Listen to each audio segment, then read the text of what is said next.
igsuon, ayaw pagtinapulan sa paghimog maayo.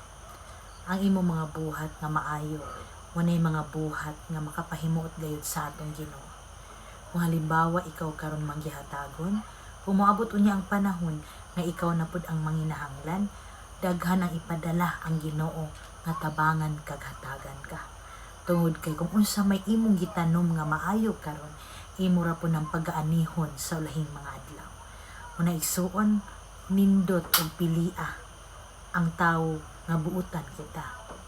Pilion nato ang usa ka buhat nga matarong kita. Tungod kay mo ni siya ang tinuod nga bahandi nga diin walay si bisan kinsang makakawat niini. Ni anay dili makakutkot niini, kundi ang imong mga buhat nga maayo nga gikalipay sa Ginoo samtang niya pataning kalibutan.